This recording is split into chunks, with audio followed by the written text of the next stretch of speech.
I'm going to show you how you can raise your game by around 1 duper point without getting any better at pickleball in terms of your skill. This has everything to do with your court coverage and your court positioning and where you're standing on the court.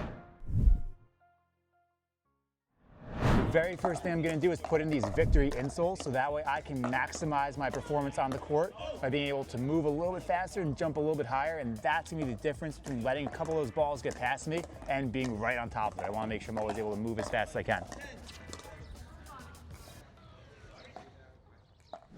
The first is not shifting at the kitchen line or following the ball. So what does that mean? Well, when I'm at the kitchen line, I always need to be moving side to side just a little bit in order to cover the court. We only have 20 feet wide on the pickleball court, which isn't a ton of room when we're playing doubles, but it's just enough width that 2 players can't cover the whole court without leaving something open. So at all times, we have to leave some spot open. So how do we decide what spot to leave open? Well, we're going to use a concept called shifting. So here's the mistake first. If I'm in this cross-court dink rally, a lot of players that 3 to 4 range, they just stand there, right? They hit, see I'm flat-footed, I'm not moving at all. So if my opponent hits a speed up, I may or may not get to that ball, just in that flat foot position. But here's the thing I have to keep in mind. My opponent really only has 2 good options when it comes to hitting that speed up. And they have 1 bad option. There's 3 main directions that we can hit in pickleball. We can hit down the line, we can hit through the middle, or we can hit cross-court. Like I said, 2 of those are good, 1 of those is bad. The 2 good ones are ones that he can hit and land the ball into the court without missing. That means that he can hit his speed up, and as long as he doesn't do anything too crazy, he has a very good chance of hitting it in. And there's a 3rd option, which if he hits it, it's very difficult to make it in. Where if he hits it hard enough that it's going to affect somebody with decent hands, it's most likely going to go out. So it's very hard for him to land that. So that's going to be our bad option. The 2 good ones are going to be down the line, so he speeds up right in front of him. Because he has a decent amount of room, from kitchen line back to the opposing baseline, you've got about 29 feet. So that's plenty of room where if you put a little bit of topspin on, you can totally land that in the court. The other option is to go through the middle. And geometrically, that's an even better option because the net's a little bit lower. We have 34 inches in the middle versus 36 inches on the end. And we have an even longer court. Basic geometry tells me that if I hit on a diagonal line rather than a straight line, I just have a longer line. So to get to the baseline through the middle on that diagonal is going to be a higher percentage than getting to the baseline on the down the line shot. And the 3rd option, cross court, is going to be bad because he has the least amount of space to land that shot in the court. So for example, let's say I'm standing here right around the middle and I stretch my arms out as if I was going to cover a backhand over here or a forehand over here. That's my wingspan without really moving. For him to get the ball past my paddle, that's an extremely sharp angle, which means that from here to my opponent, cross court for me, he's only got maybe 15 to 20 feet to land that shot without it passing the sideline. So that means he's got to hit it pretty soft. Usually he's going to hit a dink there if he wants to actually land it in the court and pin that corner. So if he hits it hard, past my paddle, almost always going to go out. So that takes that 3rd option completely out of the equation and it leaves him with 2. Down the line, high percentage, middle, high percentage, and if he even tries to go for that cross-court speed up, he's probably going to miss.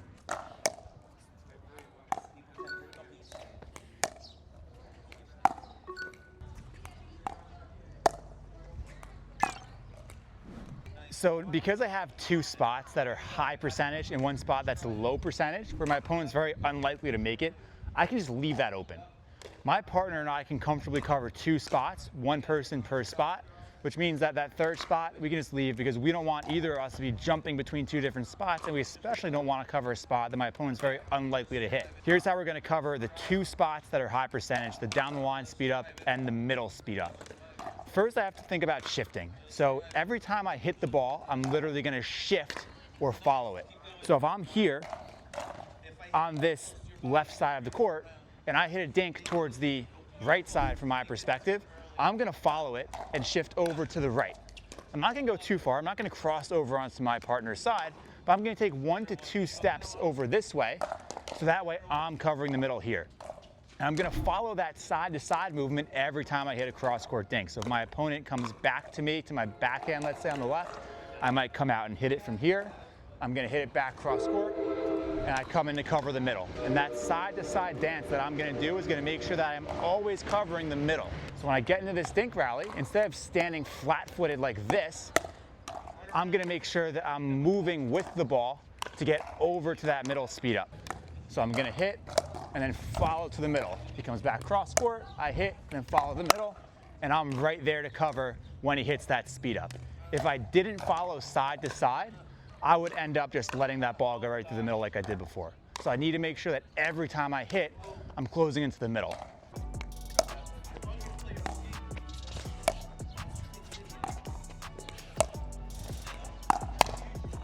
The player that's diagonal from the ball is the one that's gonna be shifting over to cover the middle. But what about that sideline, the down the line speed up? So that's gonna be my partner's responsibility. Whoever's right in front of the ball is gonna hold onto the line and stay right there. So if we're in that cross court dink battle, my partner might shift a little bit back towards the middle as I'm hitting, if I'm hitting from out here on the left. But then the second I send it back cross court, my partner's gonna stay right on the line, right in front of my opponent that's hitting.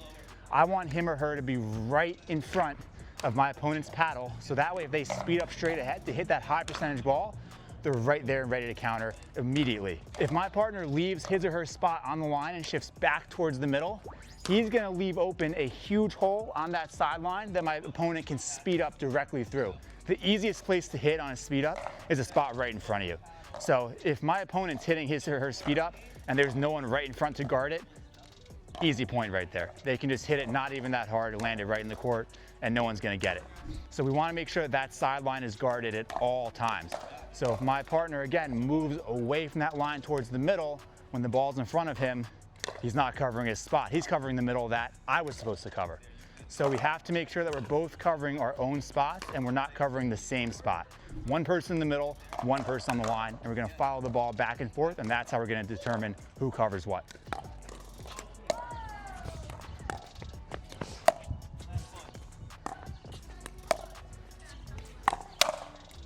When you move like this, pickleball becomes so much easier because you're not jumping all over the court trying to cover different spots. You just have to pick one single spot. That's the only thing that you need to cover, and I just gave you the strategy to do it.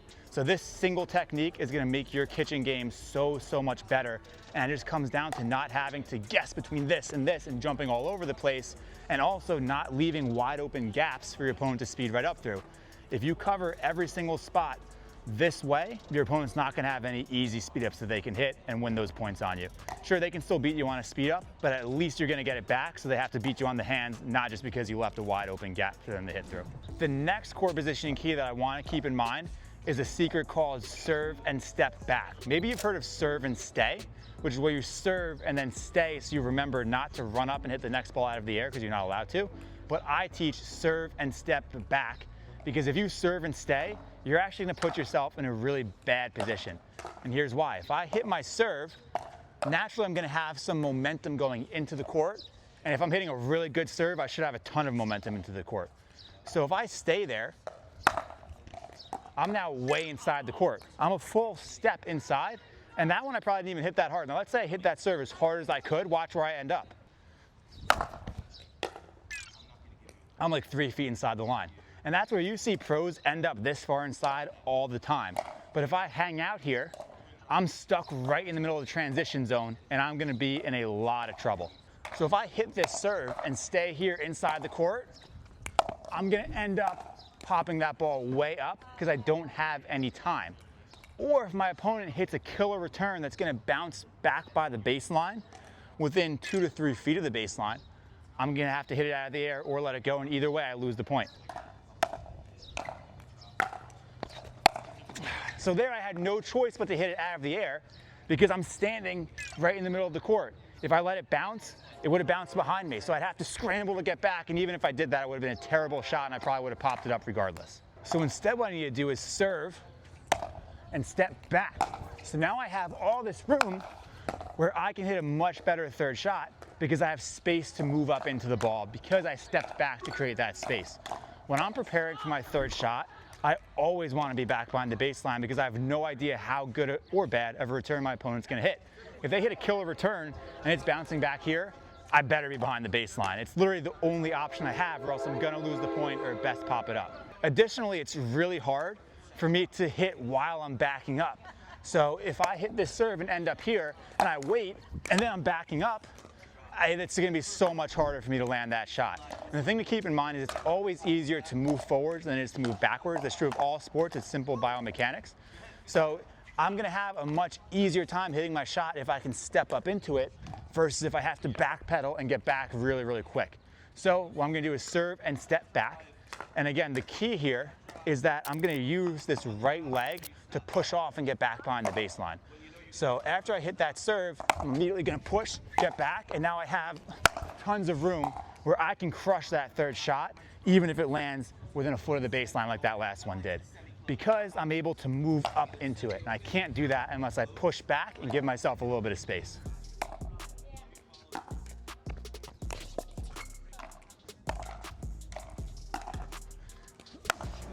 Similar to the serve, when I'm hitting the return of serve, I want to make sure that I have plenty of space to hit the ball.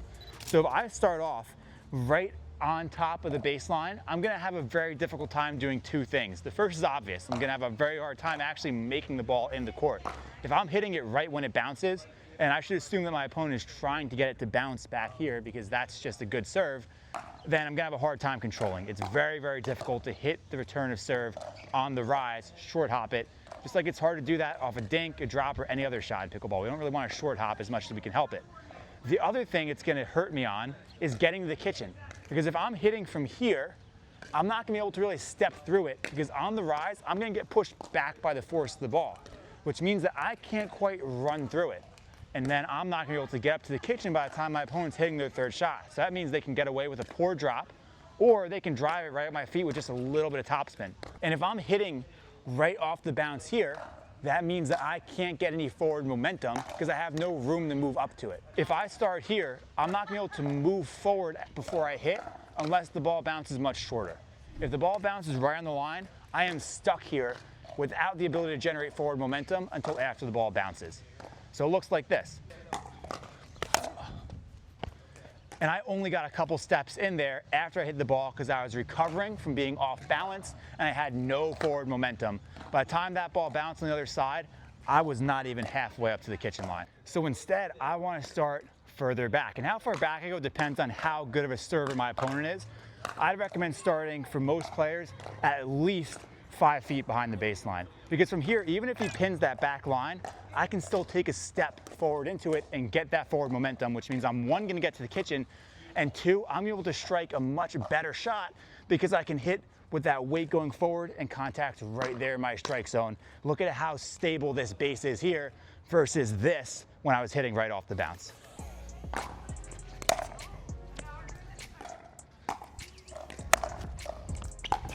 When you're the serving team, it's incredibly important to know who's going to take the third shot. I've seen so many times over and over again, especially even at that 4-0 level, players have no idea who's taking the third. So two things happen. One, they just miss and watch it go right by them when it comes to the middle. Or two, they're late because there's no communication and they don't know who's going to take it and there's no underlying strategy. So one person all of a sudden just lunges at it because they can't decide who's going to take it. Well, there's one strategy that you need to know when it comes to deciding who's going to hit the third shot.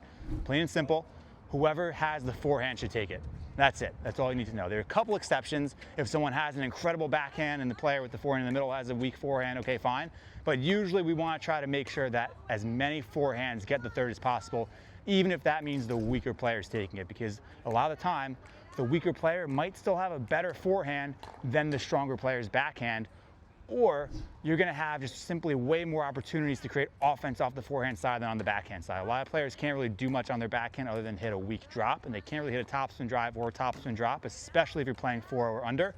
But a lot of players can create that offense off the forehand side, hitting some topspin. They can step in and rip it, they can hit a topspin drop, or they can hit a nice, neutral, comfortable drop. So my rule of thumb, unless there's another strategy that you and your partner clearly discussed beforehand, forehand takes the middle on third shots. That's not necessarily true at the kitchen. It's not necessarily true in the transition zone. It's always true when we're hitting the third shot, drive or drop. That doesn't just go for if the ball's returned right through the middle of the court.